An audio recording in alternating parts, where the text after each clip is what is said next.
नमस्कार. भारत भारतीच्या पुस्तकमालेतील पहिले पुस्तक डॉक्टर बाबासाहेब आंबेडकर यांच्या जीवनावरचे त्या पुस्तकाचं वाचन काल मी संपवलेलं आहे.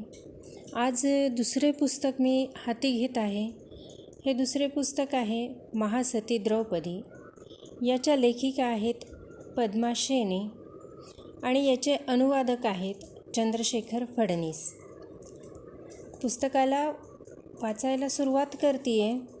महासती द्रौपदी. पहाटेची वेळ.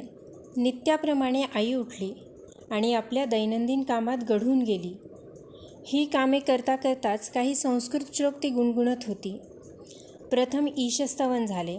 नंतर तिने गंगा, गोदावरी, ब्रह्मपुत्रा, गोमती आणि सरस्वती या पवित्र नद्यांच्या नावाने प्रारंभ होणारे काही श्लोक म्हटले.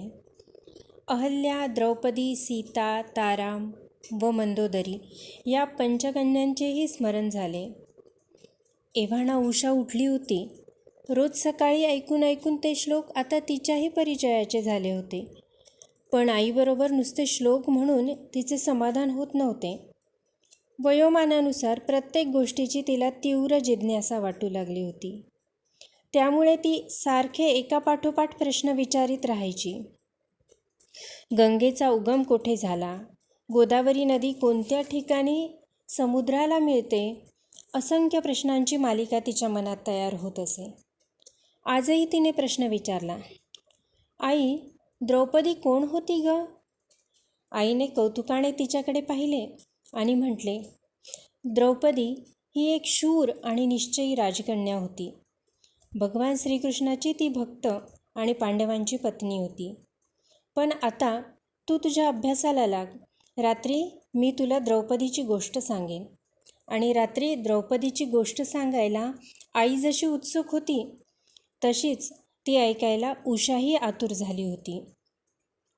आई गोष्ट सांगू लागली. धनुर्धरांना आव्हान.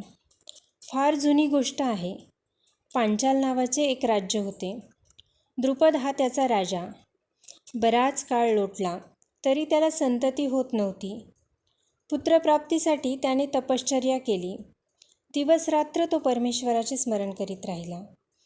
अखेरीस परमेश्वर प्रसन्न झाला आणि त्याच्या आशीर्वादाने द्रुपद राजाला संतानप्राप्ती झाली. पहिला मुलगा, त्याचे नाव दृष्टद्युम्न आणि दुसरी कन्या द्रौपदी. द्रौपदी जितकी सुंदर तितकीच सुस्वभावी होती. ती मोठी झाली तेव्हा साऱ्यांनाच तिने स्वतःकडे आकर्षित करून घेतले. द्रुपद राजाच्या मनात आले, आता एखादा योग्य राजपुत्र पाहून द्रौपदीचा विवाह करावा. त्यासाठी त्याने स्वयंवर रचले. स्वयंवर ही एक विवाह पद्धती आहे.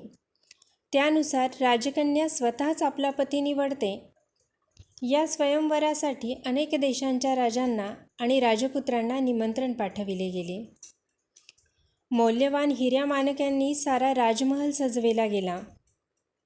कारण ते स्वयंवर होते द्रौपदीसारख्या असामान्य आणि अतुलनीय सौंदर्यवती राजकन्येचे.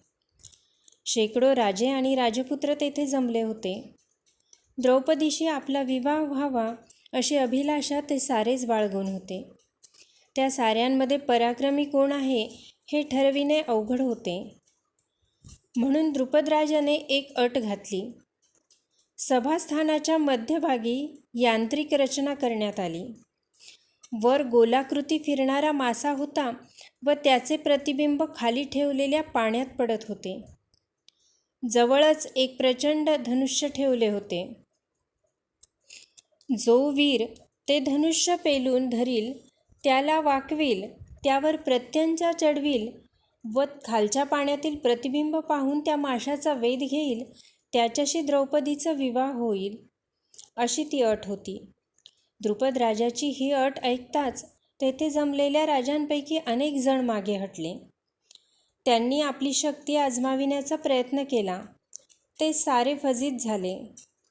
तो प्रकार पाहून द्रुपद राजा काळजीत पडला व त्याने विचारणा केली, माझ्या कन्येबरोबर विवाह करील असा एकही पराक्रमी वीर नाही काय?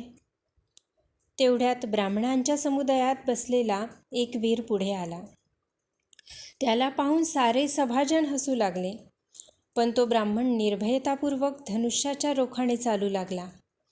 प्रथम त्याने त्या धनुष्याला वंदन केले आणि इतक्या सहजपणे ते उचलले की जणू काही एखादी हलकीशी गवताची काडीच उचलावी.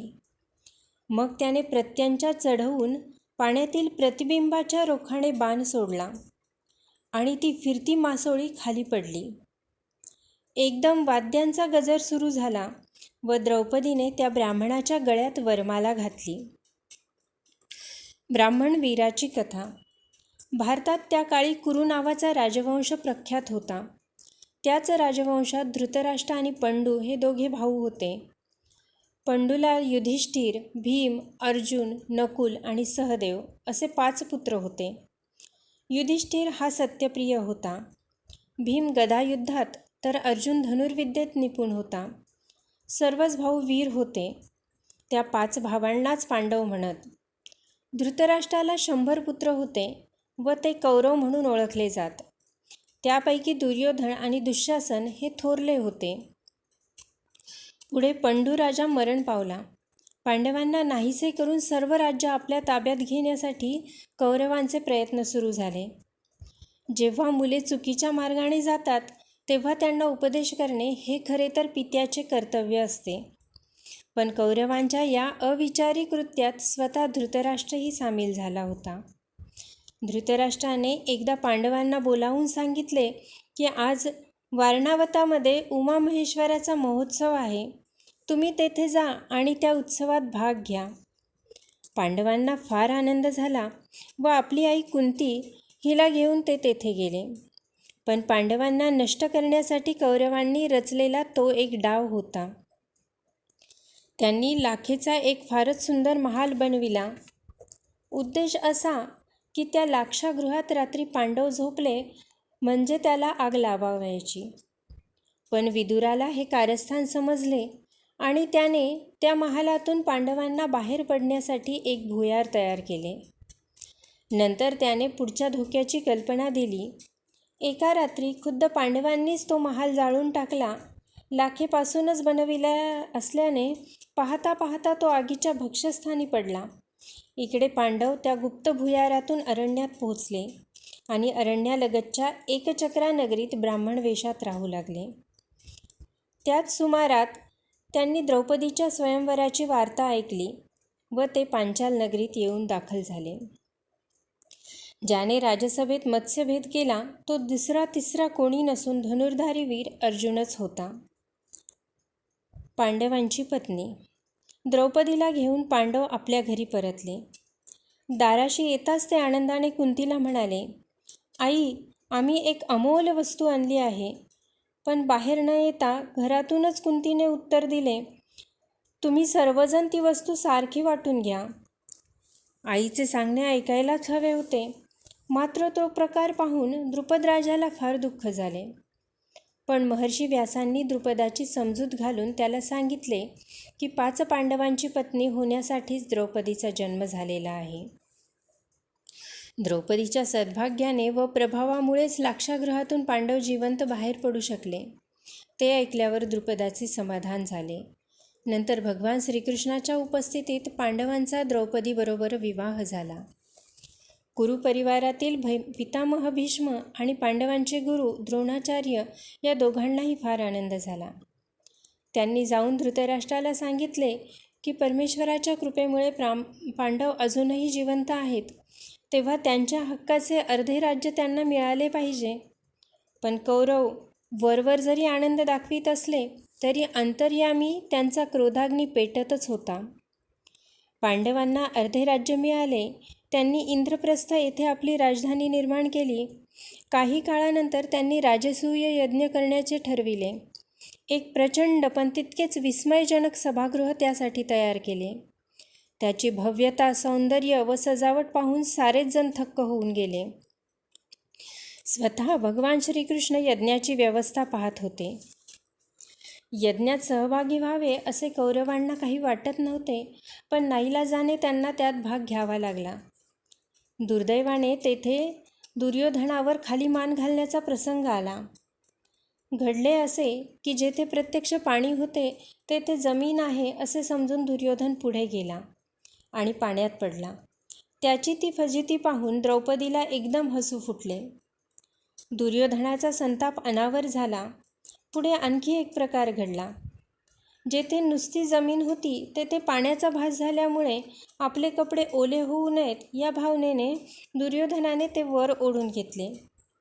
पुन्हा एकदा साऱ्या सभागृहात हास्याचा कल्लोळ उठला.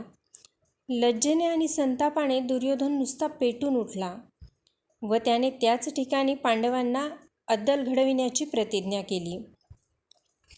भयानक डाव. काही दिवस उलटल्यानंतर दुर्योधनाने युधिष्ठिराला द्यूतासाठी पाचारण केले. त्या काळची प्रथा अशी होती की क्षत्रियाने युद्धाला आणि द्यूताला कधीही नकार द्यावयाचा नाही. त्यातून युधिष्ठिराला तर द्यूताचा विलक्षण नाद होता. पण नुसता नाद असून काय उपयोग? युधिष्ठिर काही द्यूतात प्रवीण नव्हता. उलट कौरवांचा मामा शकुनी हा त्यात निष्णात होता. स्वाभाविकच युधिष्ठिर हरत गेला. त्याने आपले रथ, हत्ती, घोडे, नोकरचाकर पणाला लावले आणि त्यातही तो हरला. अखेरीस आपले राज्यही त्याने गमावले व 5ही पांडव कौरवांचे दास बनले. त्यावर शकुनी मामा म्हणाला, आता शेवटचाच एक डाव खेळू. या डावात तू द्रौपदी पणाला लाव. त्यात तू जिंकलास तर गमावलेल्या सर्व गोष्टी तुला परत मिळतील. द्यूताच्या धुंदीत युधिष्ठिराचा सारा विवेक संपला होता. त्याने क्षणाचाही विचार न करता होकार दिला. पुन्हा फासे फेकले गेले आणि त्यातही कौरव विजयी ठरले. परमेश्वरी कृपा. विकट हास्य करीत दुर्योधन एकदम उद्गारला, कोण आहे रे तिकडे? आता द्रौपदी माझी दासी झाली आहे. तिला माझ्याकडे घेऊन या. ते ऐकून पांडवांना वाटले की आपल्या हृदयावरच शस्त्र चालविले जात आहे. लज्जेने आणि अपमानाने त्यांची मस्तके खाली झुकली. आपल्या हातून घडलेल्या प्रमादाबद्दल युधिष्ठिराला आता पश्चाताप होऊ लागला. पण वेळ निघून गेली होती. केवळ शोक करीत बसण्यातही कोणताच अर्थ उरला नव्हता. द्रौपदी महालात बसली होती. दुर्योधनाचा दूत तेथे आला आणि त्याने द्रौपदीला सांगितले, आपणास युधिष्ठिराने द्यूतात गमावले आहे आणि दुर्योधनाने जिंकले आहे. आता आपल्याला धृतराष्ट्राच्या महालात सेवा करावी लागेल. ते ऐकून द्रौपदी अतिशय व्याकुळ झाली. ती उद्गारली, काय? आजवर कोणीतरी आपल्या पत्नीला द्यूतात पणाला लावले आहे काय? जर युधिष्ठिर स्वतःच अगोदर हरले आहेत तर नंतर मला पणाला लावण्याचा त्यांना अधिकारच कसा पोचतो? जा, आधी जा आणि पाहून या की आधी कोण पणाला लागले होते, प्रथम कोण हरले होते. ते ऐकून दुर्योधन अतिशय संतापला. तो म्हणाला, दासीने कमी बोलले पाहिजे. दुःशासना, तू जा आणि द्रौपदीचे केस धरून तिला ओढून येथे आण. दुःशासन मुळातच दुष्ट. त्यातच मोठ्या भावाची आज्ञा झालेली. तो तात्काळ निघाला आणि द्रौपदीला खेचून सभागृहात घेऊन आला. तेव्हा दुर्योधन द्रौपदीला म्हणाला, युधिष्ठिर सर्व काही हरला आहे. आता तू माझी दासी आहेस. सभागृहात अनेक लोक होते. धृतराष्ट्र, भीष्म, द्रोणाचार्य, कृपाचार्य, विदुर यांच्यासारखे वृद्धही होते. द्रौपदीने मोठ्या आशेने त्या सर्वांकडे बघितले, पण सारे जण गप्प राहिले. राजसभेत द्रौपदी त्वेषाने उद्गारली, जेथे अधिकाराचा योग्य वापर केला जात नाही आणि न्याय मिळत नाही, ती कसली आहे राजसभा? तो तर चोरांचाच एक अड्डा आहे. त्यावर दुःशासन फक्त कुत्सितपणे हसला. इकडे भीमाची अवस्था पेटत्या ज्वालामुखीसारखी झाली होती. संताप अनावर होऊन तो म्हणाला, मी दुःशासनाचे हात जाळून टाकीन. परंतु त्यावरही दुर्योधन पुन्हा एकदा हसला. त्याने दुःशासनाला फर्माविले, द्रौपदी आता दासी आहे, राणी नव्हे. तिच्या अंगावरील राजवस्त्रे काढून घ्या. वास्तविक द्रौपदी ही त्याची वहिनी होती. आईच्या जागी असणारी स्त्री होती. दुःशासनाने द्रौपदीला सन्मानपूर्वकच वागवायला हवे होते, पण त्याने सरळ तिच्या वस्त्राला हात घातला आणि ते फेडावयाला सुरुवात केली. द्रौपदीच्या डोळ्यातून अश्रुधारा वाहू लागल्या. तिच्या त्या रुदनाने, करुणाभाकण्याने आणि शोकविलापाने दगडालाही पाझर फुटला असता. तिने साऱ्या उपस्थितांकडे आपल्या शीलरक्षणासाठी याचना करून पाहिली. हा अपमान मृत्यूपेक्षाही भीषण आहे.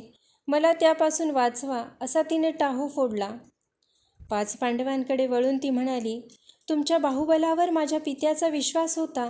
आता भरसभेत माझी अवहेलना होत असूनही तुम्ही खाली माना घालून आणि हात बांधून माझी विटंबना पाहत आहात. तुम्हाला लाज कशी वाटत नाही? पण तिचा तो सर्व विलाप व्यर्थ ठरला. द्रौपदी ही एक राजाची कन्या आणि पराक्रमी पांडवांची पत्नी होती, राणी होती. राजसूय यज्ञामुळे ती खरोखरी सम्राज्ञी बनली होती. पण आता भरसभेत तिचा अपमान होत होता. तिचे रक्षण करण्यास सारेच असमर्थ ठरले होते. अखेरीस तिने आर्तपणे भगवान श्रीकृष्णाचा धावा सुरू केला. ती म्हणाली, हे जगच्चालका, भक्ताच्या हाकेला धावून जाणे हे तुझे ब्रीद. कोणत्याही परिस्थितीत तू भक्ताला एकटे सोडून देत नाहीस.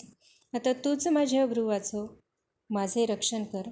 द्रौपदीने डोळे मिटून घेतले आणि ती भगवंताची प्रार्थना करीत राहिली. आणि काय आश्चर्य, दुःशासन तिचे वस्त्र फेडीत राहिला, पण ते संपेच ना. वस्त्रहरण करता करता तो थकून गेला, पण इतके होऊनही दुर्योधनाचा अहंकार कमी झाला नाही. आपली मांडी थोपटीत तो म्हणाला, द्रौपदीच्या अंगावरील वस्त्र निघत नसले म्हणून काय झाले? अखेरीस ती माझी दासी तर आहे ना. अपमानापाठोपाठ अपमान होत होता आणि द्रौपदीचा क्रोध अधिकाधिक वाढत होता. तिने दुर्योधनाला शाप दिला, तुझी मांडी फुटून तू मरशील. दुःशासनाला ती म्हणाली, तुला जेव्हा तुझ्या दुष्कृत्याचे शासन मिळेल तेव्हाच मी माझ्या केसांची वेणी घालीन. तोपर्यंत ज्या माझ्या केसांना तू हात लावलास ते मोकळेच राहतील. द्रौपदीचा हा तळतळाट ऐकून साऱ्या सभागृहाचा थरकाप उडाला. धरणीला कंप सुटला. अशुभ नक्षत्रांनी आभाळ भरून गेले आणि सर्व दिशांना अशुभ चिन्हे दिसू लागली. ज्यांच्याजवळ 100 हत्तीचे बळ होते तो भीम आता पावे तो थोरल्या भावामुळे गप्प बसून होता. पण द्रौपदीच्या तोंडची शापवाणी ऐकल्यापासूनच मात्र त्याच्या क्रोधाला सीमा उरली नाही.